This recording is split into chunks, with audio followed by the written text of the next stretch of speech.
अस्सलाम वालेकुम बेलियो ते मित्रों जान दियो टोटियो की हाल ने अल्लाह पाक तुहानू शाद रखे आबाद रहो। मैं ना अज शहर ना खामोशा च आया कब्रस्तान मेरी ना एक नाकस राय कि इंसान ना फितरी तौर ते ना बड़ा बेकदरा ते ना शुक्रगुजार जिहा बंदा है। हर इंसान ही वो जिंदगी च ना मतलब हर वेले उहदी जिंदगी च ना चुराना छापा ही होंदा है। ऐ शै नहीं लब्भी, ऐ नहीं लब्भी, फलाना इंज हो गया, फलाना उंज हो गया। तीन जगह ने जिथे मैं ना अक्सर आप भी जाता रहना।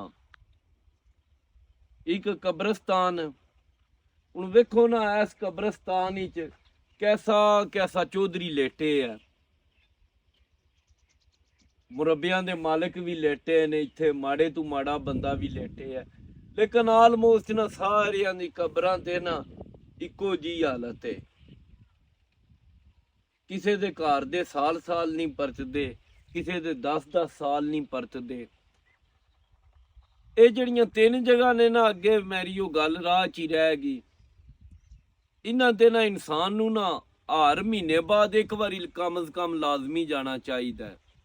एक कब्रस्तान, दूजा जेल च जाओ ते त्रीजा हस्पताल। तुसी जेल च भी जाओ ते ना फिर तुसी वेखो ते वड्डे वड्डे चौधरी ने ना जेड़े ਉਹ ਸ਼ੋਦੇ ਅੜੇਕੇ ਲੱਗੇ ਹੁੰਦੇ ਨੇ ਤੇ ਸਿਰਟਾਂ ਦੀ ਇੱਕ ਡੱਬੀ ਵਾਸਤੇ ਤੇ ਚਾਹ ਦੇ ਇੱਕ ਕੱਪ ਵਾਸਤੇ। ਉਹ ਟਕੇ ਟਕੇ ਦਾ ਸਿਪਾਹੀ ਨਹੀਂ ਹੁੰਦਾ, ਪੁਲਿਸ ਵਾਲਾ ਨਹੀਂ ਹੁੰਦਾ, ਉਹਨਾਂ ਦੇ ਉਹ ਮੁਹਤਾਜ ਹੋਏ ਹੁੰਦੇ ਨੇ। ਥੋੜਾ ਜਿਹਾ ਆਪਣਾ ਵਕਤੀ ਤੌਰ ਤੇ ਗੁੱਸੇ ਵਿੱਚ ਆ ਕੇ ਉਹ ਇੰਤਹਾਈ ਕਦਮ ਉਠਾ ਲੈਂਦੇ ਨੇ ਤੇ ਉਹ ਫਿਰ ਸ਼ੋਦੇ ਸਾਰੀ ਜ਼ਿੰਦਗੀ ਨਾ ਉਸ ਚੱਕੀ 'ਚ ਪਿਸਦੇ ਰਹਿੰਦੇ ਨੇ। ਤੇ ਤੀਜਾ ਹਸਪਤਾਲ, गाए बगाए ना मैं हस्पताल भी चक्कर लगता रहता है। एक दो बारी मैं एडमिट भी रहा, उस वेले पता लगता है भाई इंसान दी सेहत दी के कदर है। जेल ही तुहानू अपनी आज़ादी दी कदर होंदी है। हुण मेरा राती दिल करता है 12-1 बजे उठ के काफ़ी पीण ते मैं या किसी रेस्टोरेंट ते जान ते या किसी भी दोस्त नू मिलन ते मैं टुर जाना। लेकिन जेल च कैद बंदे ने ते जेल सुपरडेंट दे अहकामात दे मुताबिक ही उसकी जिंदगी हो जाती। इंज हस्पताल वाला बेचारा डॉक्टरां दा मुताज हो जाता है। चीज़ खानी है नहीं खानी, इस टाइम दवाई लैनी है, इंज करना है, इतना टाइम इस टाइम लाजमी सोना है, इस टाइम जागना है। इन्हां चीज़ां दे अंदरों ते ना जरा गौर कीता करो ते वेखो ਇਹ ਹੁਣ ਸਾਡਾ ਕਬਰਸਤਾਨ ਹੈ। कैसे कैसे चौधरी इत्थे लेटे ने जेड़े नक ते मक्खी नहीं सी बहन देंदे, अज मनु मिट्टी थले ने।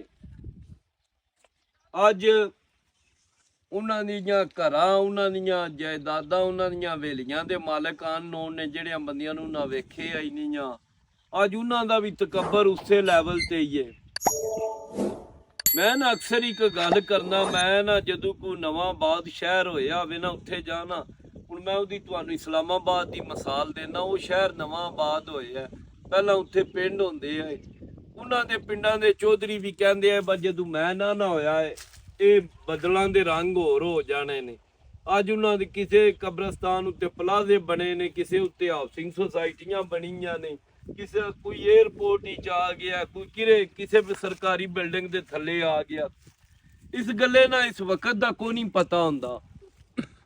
अपनी जिंदगी च ना शुक्रगुजार बनो। ਜਿਹੜੀਆਂ नेमतां ਲੱਭੀਆਂ ਨੇ ਉਹਨਾਂ ਦੇ ਵਿੱਚ ਰਹਿ ਕੇ ਵੀ ਇਨਸਾਨ ਬੜਾ ਅੱਲਾ ਦਾ ਸ਼ੁਕਰਗੁਜ਼ਾਰ ਬਣ ਸਕਦਾ ਹੈ। ਇਹਨਾਂ नेमतां ਦੀ ਕਦਰ ਕਰੋ।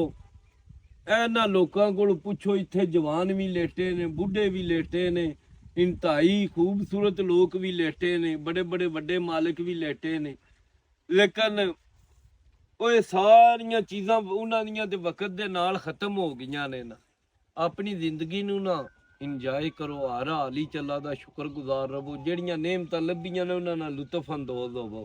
ਤੇ ਇਹਨਾਂ ਤਰੋਂ ਜਗ੍ਹਾ ਤੇ ਨਾ ਮਹੀਨੇ 'ਚ ਇੱਕ ਵਾਰੀ ਨਾ ਭਾਵੇਂ ਤਰੋਂ 'ਚੋਂ ਇੱਕ ਸ਼ਹਿਰ ਦਾ ਵਿਜ਼ਿਟ ਲਾਜ਼ਮੀ, ਜਾਂ ਕਬਰਸਤਾਨ ਦਾ ਜਾਂ ਜੇਲ੍ਹ ਦਾ ਤੇ ਜਾਂ ਹਸਪਤਾਲ ਦਾ ਕਰੋ, ਤਾਂ ਕਿ ਤੁਹਾਨੂੰ ਜ਼ਿੰਦਗੀ ਦੀ ਕਦਰ ਹੋ ਸਕੇ। ਆਪਣਾ ਧਿਆਨ ਰੱਖੋ। ਰੱਬ ਰਾਖਾ। ਅੱਲਾ ਹਾਫਿਜ਼।